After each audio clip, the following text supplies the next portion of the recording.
Because here's the part that changed my life.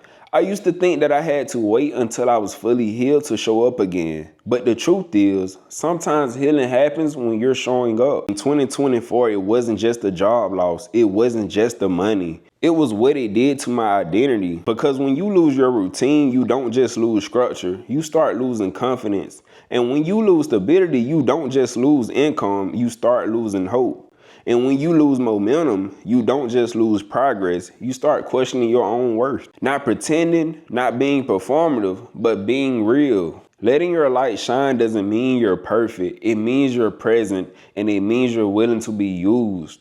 Your light doesn't blind people, it guides them. And when you start to let your light shine again, you start to build that confidence and self-esteem back up. Confidence is not loud. Confidence is not arrogance. Confidence is alignment. Confidence is when your actions match your standards again. The way you rebuild confidence is by keeping the promises to yourself. Because if you tell yourself you're going to wake up at 7 and you do it, your brain starts trusting you again. If you say you're going to go to the gym and you follow through, your confidence builds. If you say you're going to apply for that job and you apply, you start rebuilding that identity again. And when we understand how to structure systems for strength, I want you to understand that your speech and your words shape your reality. This net system changed my life. Your words are not just talk. Your words become your environment and your state of being.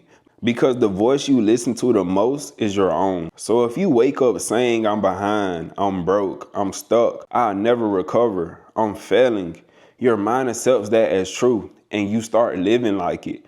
But if you switch the language, I'm rebuilding, I'm healing, I'm growing, I'm being refined, I'm still chosen, you start shifting your identity again and still walking your purpose. And let me end this with real truth.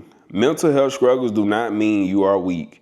They do not mean you lack faith. They do not mean you are broke. Sometimes it means you've been strong too long. You've been carrying too much alone. You've been surviving back-to-back seasons without recovery. And survival changes you, but survival also proves something. You didn't fold, you didn't bend, and you didn't break. And that is what kept you alive.